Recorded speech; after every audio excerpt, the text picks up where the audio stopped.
Good afternoon, ladies and gentlemen. Welcome to Turbo Tortoise Tech. Sit back, relax, and enjoy the show.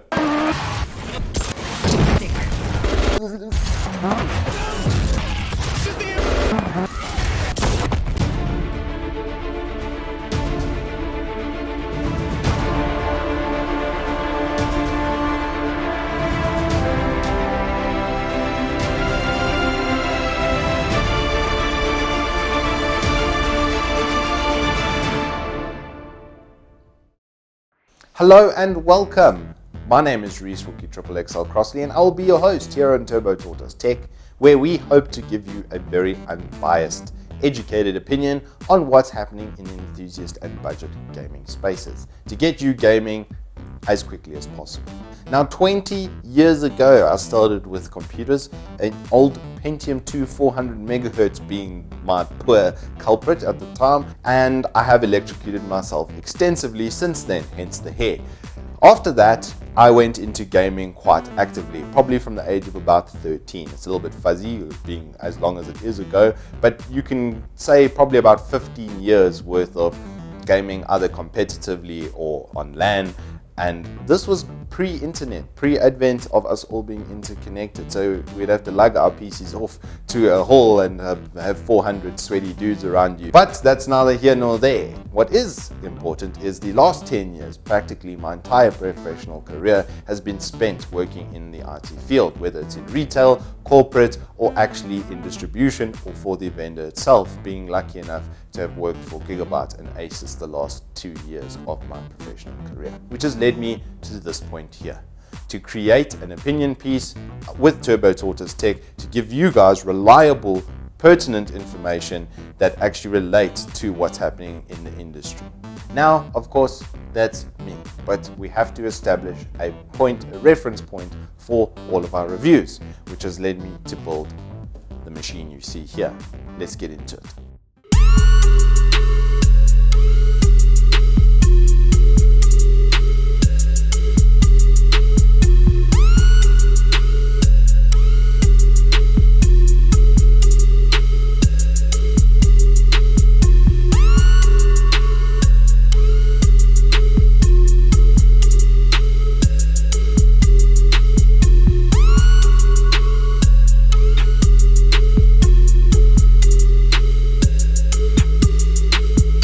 Now, moving on to the build itself. This is going to be our base reference point for all enthusiast hardware because in my perception, this is the best value for money as far as enthusiast kind of usage goes. Starting off primarily with the processor. We will be using the Ryzen 7 2700X, which we know has incredibly good boost potential in its second phase of production.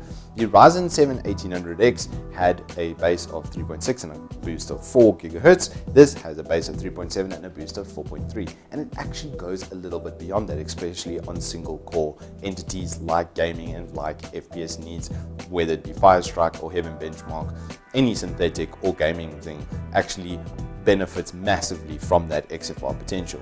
However, when you look at development kind of workloads and 3D and these kind of applications, it is actually better to lock the processor at a higher frequency. I've been able to get 4.2 GHz stable, but we'll get into the benchmarks for that a little bit later. Moving on to the next component to bring it all together, we are going to be using the Asus Prime X470 Pro. The reason I've selected this motherboard is it came with the feature set that I was looking for. We obviously want the X470 chipset for that XFR 2.0, giving that boost potential that we've spoken about to get better frame rates in games. And then it came with the feature set that I was looking for. We have beautiful RGB LED sync elements going on inside the case, as well as an M.2 heatsink. So if we need to test M.2s in the future, it'll be in a proper heatsink cooled environment, so we'll know what the best performance that drive can give without it thermal throttling. It also has really good audio on board. I have added in an Asus Zonar DGX sound card, simply because it has a much warmer DAC or much warmer amp that produces the sound than what comes with the Crystal sound. It is a little bit under spec compared in power. It's still 150 ohms. Most headphones are 32 to 50 ohms, so it's more than enough headroom there. Then moving on to the memory. Now we know Ryzen has issues with low memory input, which I'll be able to show you in benchmarks later. I've selected the RGB LED Vengeance kit, 3466 MHz potential. It does run CL16 at 3200 MHz, and it does make a considerable difference to your performance compared to having just standard 2400.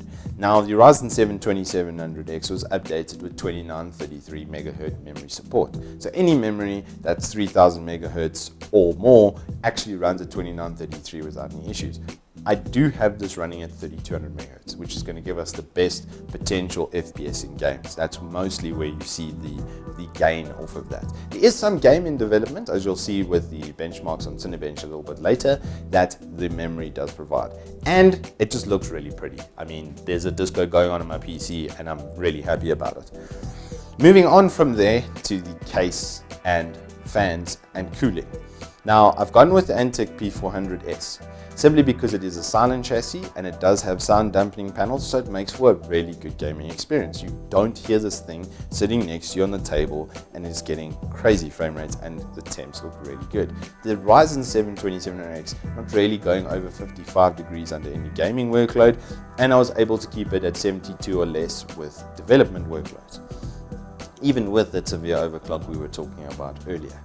Now the fans I've got in here are the Corsair AF120s, which are high airflow fans and not high pressure fans, so they're not actually great for cooling down your radiator.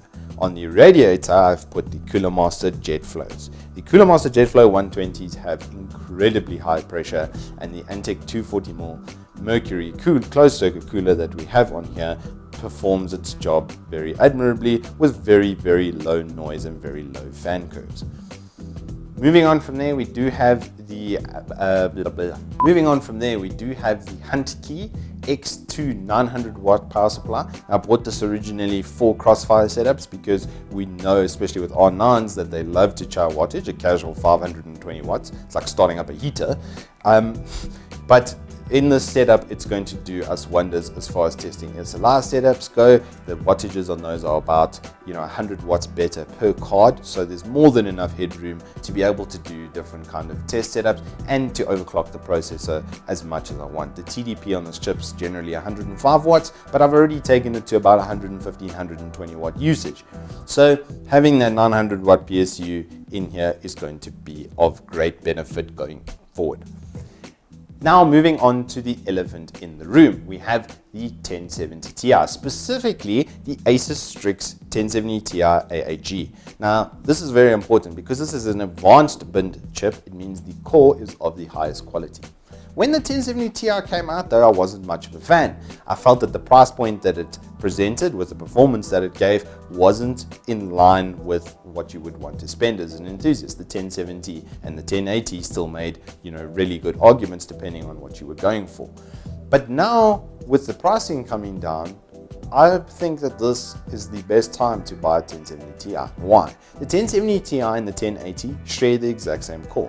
The advanced binning on this chip means that they've selected the very best cores that they produce or get from NVIDIA at Asus to finish these cards. The only real difference between the 1070 Ti and the 1080 is the actual memory. The bandwidth on the memory is about 20% slower on the 1070 Ti when compared to the 1080. But with some overclock, and especially on the core, as we know with the Pascal cards, the gains that you can get on these cores are very good. I've been able to match stock 1080 performance. Now this is obviously with a little bit of heat, which with a custom fan curve and very little noise increase stays heat wicked at about 68 degrees under load. This being over about an hour, hour and a half worth of Heaven benchmark usage. So without much further ado, let's get into the benchmarks and see what this card's potential really is like.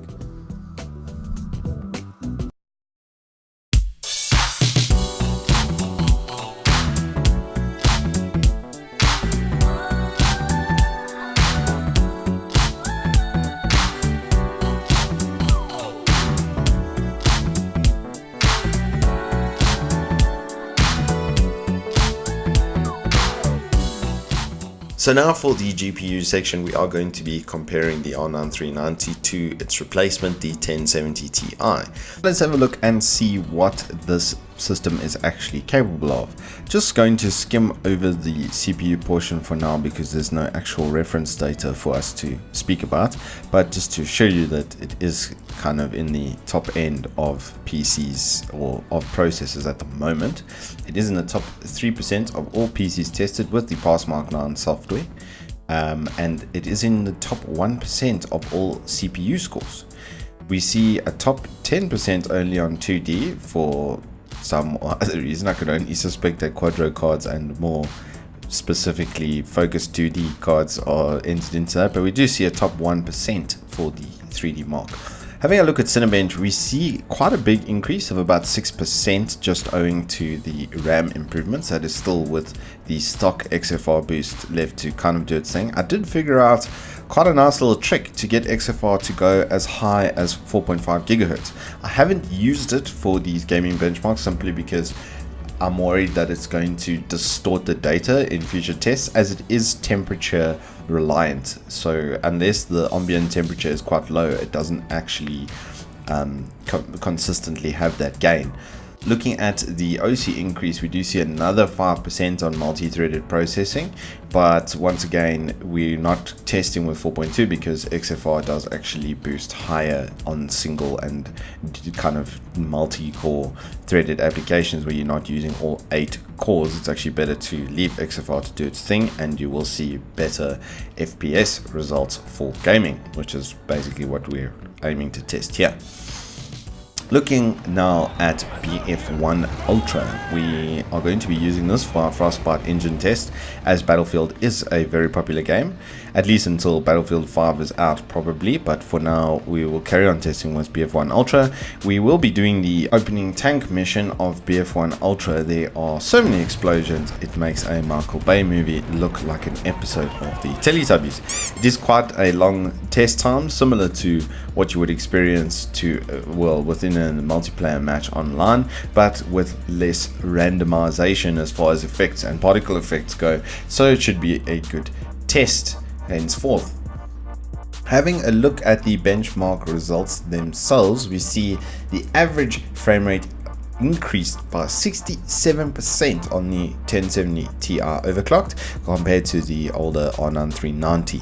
Now there were some temp issues as well with the R9 390, but it does do a heroic job of providing a very stable gaming experience, especially within an engine as well refined as Frostbite. Moving on to CSGO, we are going to be using the Uletical benchmark, which is really nice because it is a set run and it has a couple of nice little add-ons like a heavy smokestack density, which shows the difference between the GPU's strength quite viscerally. It is also a controlled run and a lot less random than an online multiplayer match, and will give a very good perspective of overall performance. Looking at the benchmarks themselves, we see a 220% nearly increase in minimum frame rate going through that smokestack. Not much in it as far as the average frame rate goes, which I think speaks to Volvo's efficiency at producing a good engine, but we do see a 71% increase on the maximum and much better 1% lows. So when there are a number of smokes going off in a multiplayer game, it is far more advantageous to have the 1070 Ti. Having a look quickly at Dirt 4. Dirt 4 is going to be the main game that we use to kind of test racing simulations for the time being. It has a lot of reflections and shadows on the Wales runs, so we will be using those areas for our benchmark. We have a set course laid out, which is also a good 5-minute run, or so it's about a 3-minute 20-second run for me when I'm hitting it big, but the lights and reflections really do punish GPUs. If we look quickly at the results, we see on Dirt 4 High we only got a 106 average from the 1070 Ti, and of course on a high refresh rate screen, 144Hz monitor, the 100 FPS is noticeably better than 69 average. While it does still do a very good job of the 1% lows, it's just not going to cut the mustard as far as playing this game reliably goes. Especially when looking at Ultra, we see the gap get insanely wide between the two different scores.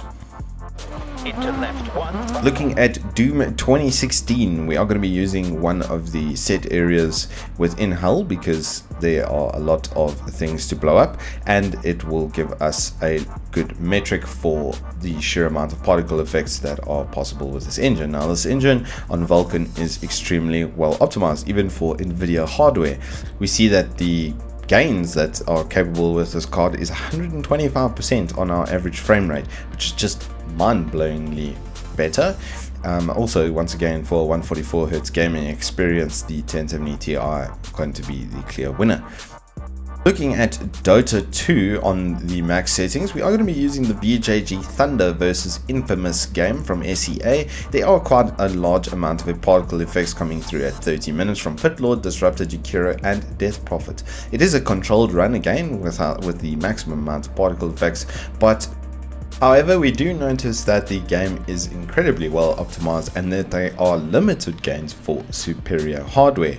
Only a 17% increase in the average frame rate doesn't really speak to the differences in the hardware actually present here. Moving on to Metro Last Light, the Redux edition. We will be using this for a couple of reasons. Primarily, it's another controlled run, and it is a GPU breaker. It gives a very good median of difference, which is very much in line with the overall average that we saw between the differences of these two GPUs. And it does have very nice graphs, which can show us 1% lows and what it's like as an experience. The 1070 Ti once again being 59% better than the good old R9 390. Having a look now at Overwatch Epoch, we see the same kind of median of difference. Now, this is a lot more difficult to test for though, because it's difficult to keep it's difficult to keep a controlled environment. Testing involves playing Zarya, Hanzo, Pharah, or JR for large-scale particle effects. It is well optimized for hardware differences and drivers, as we can see with the performance metrics that we have here. So it's going to be quite, I think, a popular test, especially being a popular title. Moving on to PUBG on Ultra, we notice that it absolutely crushes all the hardware. It's about as optimized as the alcohol bill for a rap music video. The menus actually are causing the 1% lows, and it massively favors newer hardware, as we see with an 81% differential. Now, my R9 390 even overheated during these tests, and I had to redo the thermals on it just to get it to finish the remainder of the benchmarks.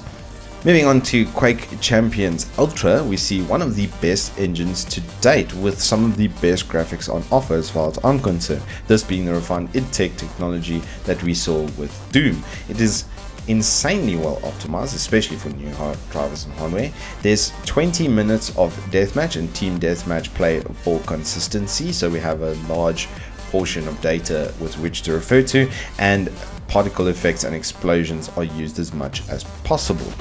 We do see a 79% difference in the average frame rate, with the minimums being much closer to a median of difference at 51%. We do notice that the R9 390 is able to produce a slightly more stable experience, but without the extremely high frame rates that the 1070 Ti is capable of. Now let's get into some of the synthetic benchmarks. Synthetic benchmarks, we know, don't always relate to real in-game performance, but they're within the median of data, and it allows us to test 4K and 1440p performance quite reliably.